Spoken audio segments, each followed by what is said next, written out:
Hello everybody, my name is Chris and this is Aviate Global Network.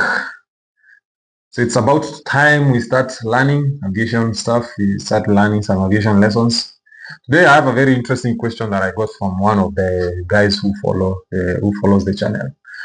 Ameniuliza, Chris, what is it about fueling aircraft that we must know?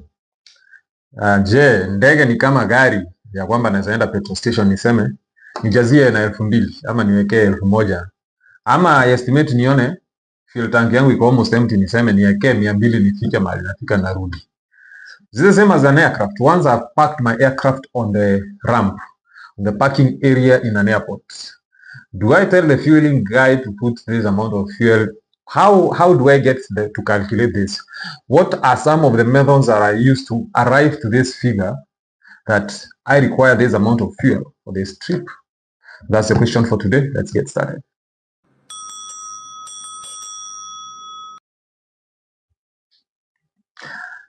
So, aviation is an industry that is very highly regulated. It's not just like any other industry that things get to happen from nowhere. Things in aviation happen by book, according to manuals, according to checklists, according to written scrolls and written things that have been filed for years upon years upon years that have been made better over a certain period of time. So same happens in fueling.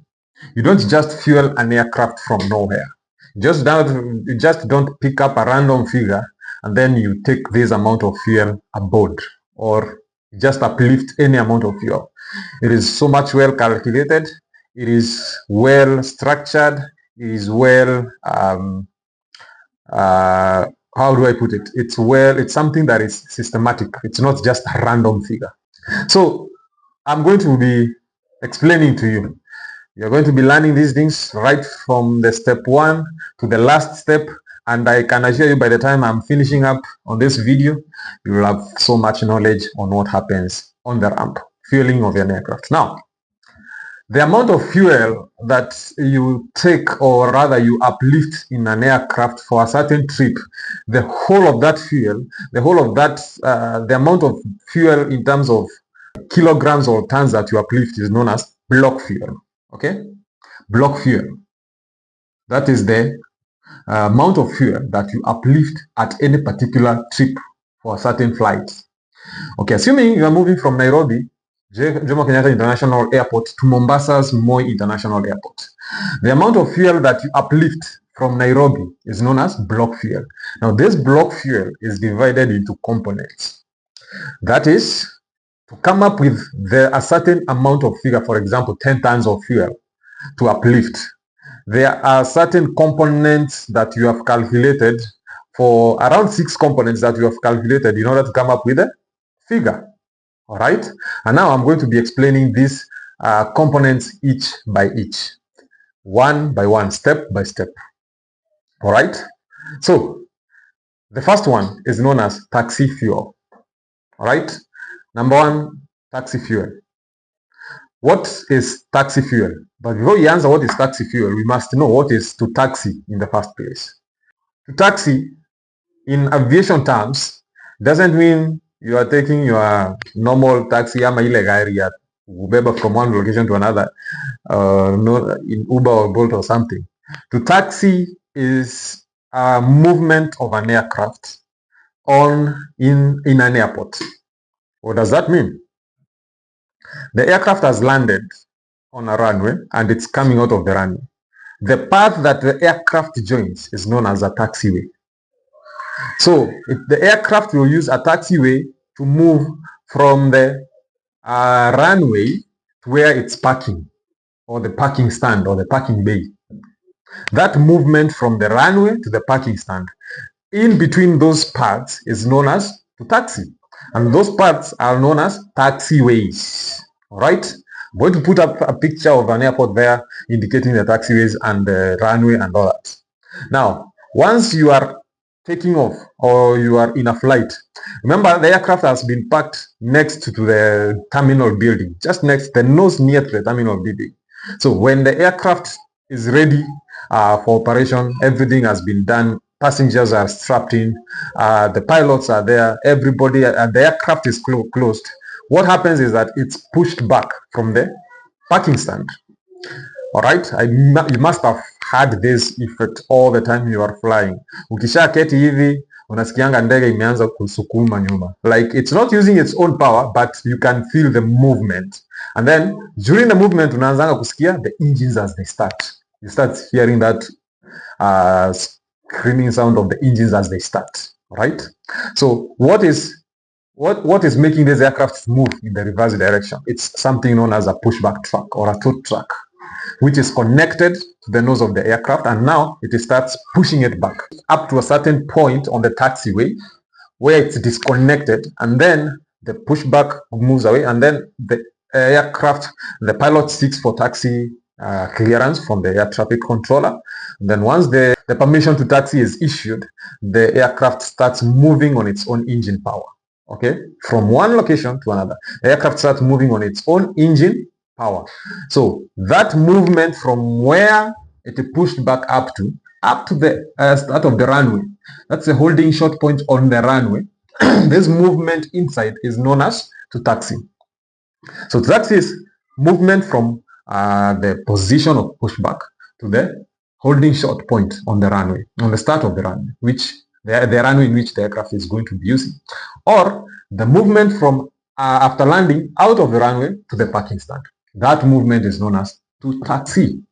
So remember, we are still on fuel. So taxi fuel is the amount of fuel required by this aircraft to move from this point where it has been pushed back up to the point where the runway starts, right? So that movement is known as taxiing from one point to another. So the taxi fuel is required by this aircraft because now, remember, as the aircraft starts to taxi, it's now moving on its own engine power. Okay, it's moving on its own engine power, but then the taxi maneuver is just it's very slow. It's quite slow. It's not very fast. It's quite slow. But the point is, it's using engine power. This engine is drawing some fuel from the fuel tank. So you must calculate how much taxi fuel do I require to move from this location to the point where the runway starts. Remember, this varies depending on different airports. There are airports zenye zitakuwa so much busy ya kwamba the traffic controller will tell you, okay, you are number 6 on the takeoff. That means there are 5 guys ahead of you. That means the engine is still running. Okay, ndege si kana kwamba itazimo because you have 3 guys or 5 guys ahead of you. Hawatazima venye unazimanga gari kwa jam. Tunasema wacha ni preserve fuel. No, the engines continue to run. They are still running. So means they are still drawing some fuel. So taxi fuel, my point is, taxi fuel depends on the airport you are in. There are some airports that are very busy. The traffic is crazy in some of those airports, very busy. You have 10 guys ahead of you. So you have to taxi for some quite 20 minutes or so. Other airports, the taxi route is very long. From where you have been parked to the runway that you've been assigned for takeoff, the taxi route maneuver is very long. So you still calculate based on where you are, based on the traffic you have in the airport. Some other airports you just require just a small maneuver on the runway, then you are on your move. So taxi, that's how you calculate it. All right, you calculate based on the airport you are in and the conditions you are in. All right, so that's number 1. That's the first component that you must consider while you are planning for your fueling. All right. Number 2 is known as trip fuel. Okay, trip fuel. Now, trip fuel is very much important as well to consider before you start the fueling process. Now, remember aviation, there's this thing that I always remind people. In aviation, or rather, when you are planning for a flight, you always should see the final destination before the departure. That means you should kind of visualize, you should look ahead and then check, what do I have to pass through? What things do I have to undergo? How do I have to maneuver? And then how is my destination? What should I do at the destination? I mean, you should see the destination before even you depart. That's the crazy thing about aviation. That's the safety aspect. Remember, in aviation, safety is number one. Safety is always key. Safety is the business of the day in aviation. That's for real. All right. So the trip fuel. Now, the trip fuel is the fuel that is required by an aircraft to move. That's right from the aircraft that has joined the runway, and now it's starting to roll down the runway.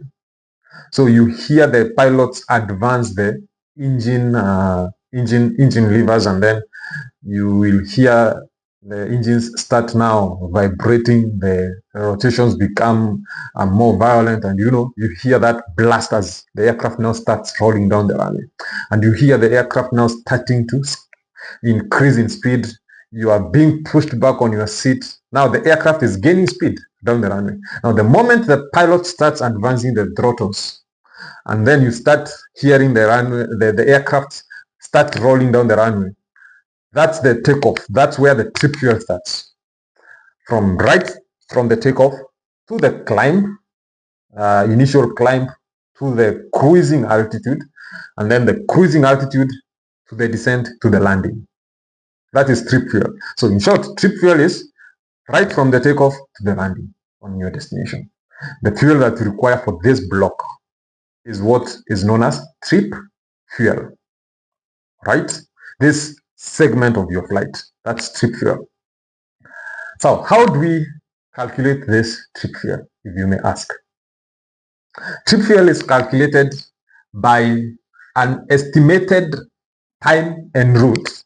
You take the estimated time en route, and then you calculate it by the fuel burn rate per hour of your engine or of your aircraft. I'm going to explain that in details. Now, each and every aircraft has an aircraft or flight operations manual. Aircraft operations manual. This aircraft operations manual indicates that the engines that have been installed in this aircraft can burn this amount of fuel per hour. Okay, that's the rating of each and every aircraft that exists in this world. You have an engine rating, which indicates that this amount of this engine consumes this amount of fuel per hour, per single hour. So now you multiply this by the estimated time en route, right?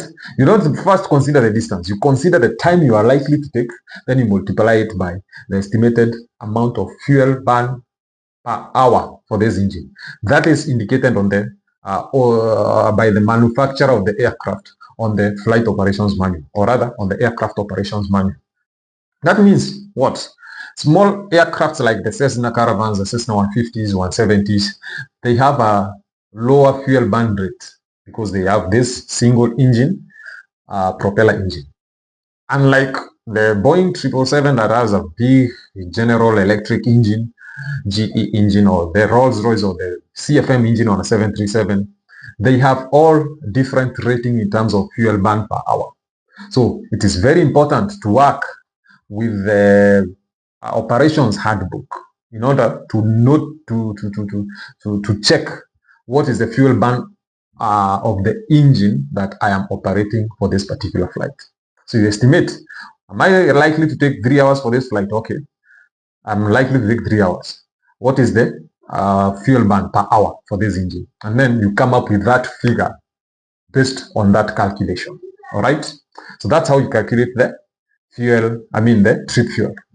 The trip fuel includes the fuel, as I've explained, includes the fuel for takeoff, climb, cruise, descent, and approach and landing. Those 4 factors. Takeoff, climb, cruise, descent, and the actual landing. Now, the trip fuel, it's very much, there are other, under trip fuel, there are some things that you should consider in order for you to get the right figures. Okay, sitaki ujipate kwa situation yenye unapata ya kwamba you have underestimated or you have under calculated the trip fuel that you require. So there are things that you consider before that. before you come up with that figure on the trip fuel. Number one is the weather forecast. How does weather affect the calculation? This calculation in this case. Now, assuming I am flying from Nairobi to Mombasa, and then, weather changes. The weather changes from every now and then. So when I was calculating my trip fuel, there was no storm in between my flight path. But immediately before takeoff, my traffic controller, my flight dispatcher informs me that along the path, you will have some weather, you have some crazy clouds, you have some thunderstorms, you have lightnings and all that. The weather in between, 20 minutes into the flight, the weather changes drastically. So that will mean what? I'll have to itabidi nihepe hii mawingu ama hii weather yenye nimepata kwa hii section, itabidi I reroute. Right? So maybe I go around that crazy weather. So what will that mean? The amount of fuel that I require to go through, I have increased the distance. So I will require much more fuel for this turn that I am making before I rejoin my initially planned routes. So that is something that you should consider. Weather and routes. Number two, weather on weather, there's something known as wind. You either have a tailwind or a headwind. A tailwind will push you further, so you will burn less fuel. A headwind will be like itakuwa ni kama inakurudisha nyuma, so you require much more power to pass through that headwind, and that means you require much more engine burning much fuel than planned. So that's one of the other factors to consider, headwinds or tailwinds. Now, I'm going to make a very nice video concerning headwinds and tailwinds because you realize this is a deep topic in aviation and all that. It affects flight performance deep in a big way. All right. Then the other one is when calculating the trip fuel, you should consider the masses or the weight of your aircraft. You consider the weight of your aircraft. What does that mean? If you have your typical car, if your car is heavy, it means you require the engine to work more in order to move this weight. So it means the engine will have to draw more fuel. So you are using more fuel to move this car. And that still applies to an aircraft. Doesn't change. You realize some modern aircraft like the Boeing 787's Dreamliner, the Airbus A350, both variants, you hear discussions like they are made up of carbon fiber. Its body, the fuselage, is made up of carbon fiber. What does that mean? The carbon fiber is much lighter than the older aluminium-made aircraft. Aluminium is a bit heavier than the carbon fiber. So the carbon fiber aircraft means better performance in terms of fuel consumption because it's much lighter. So while calculating trip fuel, you should consider how many passengers do I have today? What are they coming along with? How much of cargo weight do I have? How much is the bag's weight have? How much of the bag weight do they have for this flight? Now that answers the question why pale ukienda pale check-in wanawekeleanga baggage, wanakuambia maximum ni this amount of kg you can carry, the rest you have to pay and all that. Unaambiwa hii bag yako iko na weight inatoshana kitu fulani. Yes, there's this aspect of revenue from it, but then it assists also in calculating the weights of the aircraft because the person in charge of the dispatch and the load controller will check and will see I have 10 pieces of bag, each has 20 kgs. So this load controller will be able to know how do I balance my aircraft for this day. But that's topic for another day. Let's get back on the trip fuel. So trip fuel, you consider the mass that you have. You consider the weather that you have. You consider the air traffic controller restrictions that you have. For example, at higher altitudes, an aircraft will burn lesser fuel than lower altitudes. All right? Higher altitudes, lesser fuel burn. Lower altitude, more fuel burn. Why do we burn more fuel at lower altitudes? Because at lower altitudes, the temperature is low. That means the air is compact. The pressure is high. Much air is compact. We have all other forms of contamination. So the aircraft will require much more power to move through this contamination in the atmosphere. So you will burn more fuel at low altitudes. Unlike higher altitudes, where we have thinner air, less pressure, less contamination. So you will just move without any restrictions, without any contamination. There's no much power required to overcome those obstacles. Okay? So that I think you are following up on me. So if the air traffic controller has restrictions to altitudes, you'll have to factor in that when calculating the trip fuel. Remember, this is the fuel that will take you all along to your destination. So this one, you must be able to estimate it from a very, from a perspective that you can really tell this is the fuel that I require, because any errors means you are doomed. It's not very good. It's not a very good situation. Remember, ndege sio kama gari ati ya kwamba utasimamisha huko juu useme acha niingie hapo petrol station niongeze. There's nothing like that. Sio kama gari. It's just on a different level of operation, different scale of operation. All right. So that is it. And the good thing is that you have performance tables that come along with the aircraft. These are manuals. These are checklists that you need to check over. If my aircraft is this heavy in this amount of weight, I require this amount of fuel based on the fuel burn per hour of your engine. Okay, I think you are following up to that point. So we have checked three components: taxi fuel. I mean, two components: taxi fuel and trip fuel. Now, the third thing you check, or the third component that you add to your fuel tank, is contingency fuel. Now, in a normal setup, if you hear a word contingency planning or contingency for that purpose, what comes into your mind? Contingency is something that you plan, something that you plan for unforeseen circumstances. This is something that is unforeseen. That is, you have not, this is a kind of an emergency or something. But I don't want to call it an emergency. Let us call it something that you had not planned for, something that was unforeseen. For example, if you are in an organization, unafanya kazi pale, manager anakuja anakuambia, for this budget, tuko na budget ya hii for the next 6 months. Lakini for contingency purposes, add this 30k on top. Add this 50k on top.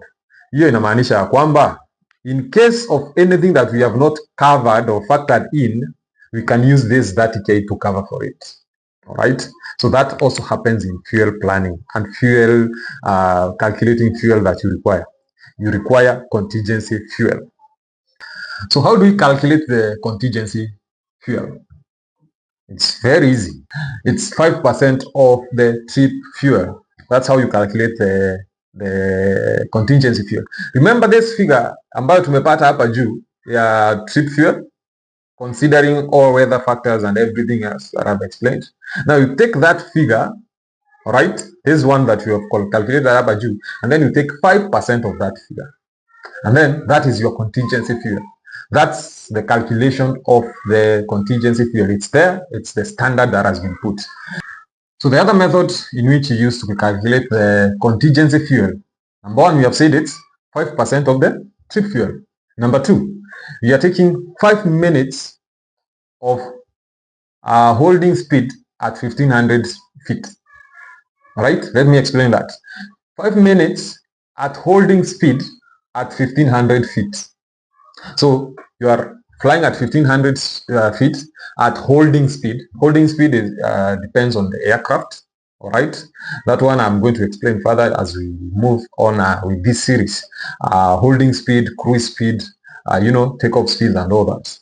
The holding speed, and then you are holding for 5 minutes at 1500 feet. Remember, the aircraft comes with its own aircraft operations manual. So it has at 1500 feet, this is the amount of fuel you can burn. At 2500 feet, this is the amount of fuel you will burn. At 10,000 feet, this is the amount of fuel you will burn. So the amount of fuel burned will reduce with an increase in altitude. I think that one I had explained further. The higher you go, the lesser the fuel burn. The lower you are, the more the fuel burn. So you are taking 5 minutes at 1500 feet at holding speed.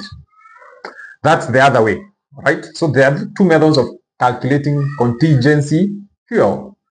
5 minutes at holding speed at 1500 feet, or you are taking 5% of the trip fuel that we calculated up there.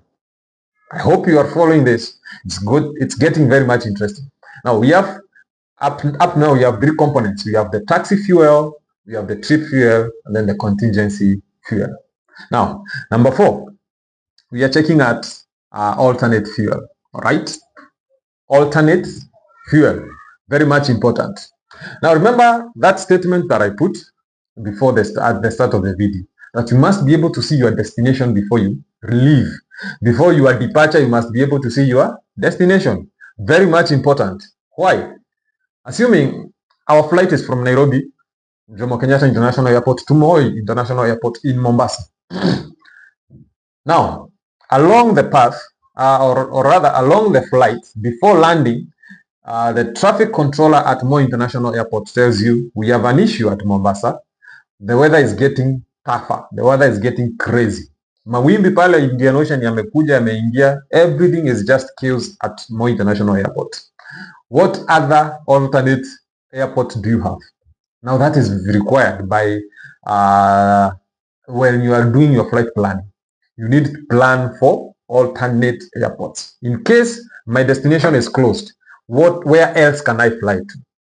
Where else can I direct my flight, my passengers? Where can I safely bring them back to the ground? It's very much important. So while calculating the fuel that I require, remember this is a disruption. So you require fuel to fly to your alternate. For example, if you are heading to Mombasa, you require an alternate like Malindi Airport or Ukunda, or even back to Nairobi. It's also part of it's also an alternate. You can get back to Nairobi because it's maybe a domestic flight, then you can get back to Nairobi. In case your aircraft, you cannot be able to land it in Ukunda because, for example, if you are flying a Dreamliner to Mombasa, you will not land it to Ukunda. Definitely Ukunda performance and everything, you will not be able to land it. The Ukunda is used to the small aircraft, the Dash 8 Q400s, the Cessna 150s and the Caravans. All right. So you'll notice that maybe your alternate cannot be you must be able to see that your alternate will be able to accommodate the size of your aircraft and the performance capabilities of your aircraft. So I'll have to plan, okay, Mombasa is closed. Do I have fuel to get back to Nairobi? So I'll add it there. Do I have fuel to reroute me to Malindi? I'll put it there. So that's the alternate fuel. In case my destination is closed, where else can I go? Now I add the fuel that I require. Remember, I'll have to calculate how much amount of time I'll take to my alternate. And then now I can factor that based on my fuel burn again, fuel burn rate per hour on my engine. All right, very important. So that's number 4. Number 5, you have your final reserve fuel. That's the other thing, final reserve fuel. Now, what is final reserve fuel? Final reserve fuel is the amount of fuel that you are required to have when you land. Remember again, ndege sio kama gari ya kwamba utasema nimebakisha mafuta ya 200 peke yake ikifika. For an aircraft, you have a requirement that you will have a final reserve fuel. What is final reserve fuel? This is a requirement that you have at least 30 to 45 minutes of holding at 1500 feet at your destination. I don't know whether you are getting this. You have 30 to 45 minutes of holding at 1500 feet on your destination. In case of anything, you have, that is, you head, right? Before you landed, in case of anything, you had at least 30 minutes of holding at your final destination. For example, nikiland Mombasa, lazima niland na mafuta ya kwamba kama singeland, ningeendelea kuhold at 1500 feet Mombasa for at least how many minutes? 30 to 45 minutes. All right? I think you are getting this. So you can see there's a calculation behind each and every step in aviation. Right? And this is a requirement that has been set by the international bodies that govern civil aviation activities all over the world. We are talking about ICAO, International Civil Aviation Organization. So this is part of the calculation, all right? And then the final one, which is number 6, we are talking about extra fuel. Now, the extra fuel mostly is on the description, or rather on the discretion of the captain or the pilot in command, or the pilot who is the senior most in this flight for that particular day. All right. It is just added for extra safety, for redundancy purposes. And then it's also part of the fuel that has not been factored in these 5 things that we have talked about. So, for example, if there is a situation that has not been factored in, taxi fuel, trip fuel, contingency fuel, alternate fuel, and the final reserve fuel, if there is a condition or a state that has not been factored, and maybe the captain knows of that condition, that issue, they will add an extra fuel, but with a justification. All right. Remember, the fuel is getting in the aircraft, so it might affect the payload of the aircraft. If the fuel is too much, again, it will affect the payload. Remember, in aviation, we don't just carry fuel unnecessarily. Sitasema niweke full tank, but there's no justification for that full tank, because it will strike me on the payload that I'm required to carry, because it's adding extra weight on that aircraft. And remember what we have said about extra weight? More fuel burn. So this fuel burn will strike my ability to carry payload. Payload means this passenger who is paying for transport or cargo, or passengers or cargo or mail that I'm being paid to transport from one point to another. So I don't want those strikes. So I don't carry extra fuel or a full fuel tank unnecessarily. It must be calculated. Again, this is aviation. You don't just do things out of nowhere from the blues, right? That's extra fuel. So if you remember, the block fuel now involves what? Components of block fuel. Number 1, taxi fuel. Number 2, we have the trip fuel. Number 3, we have contingency fuel. Number 4, we have alternate fuel. And then number 5, final reserve fuel. And then number 6, the extra fuel. Now this one gives you the block fuel figure that you require. All right, very much important to note.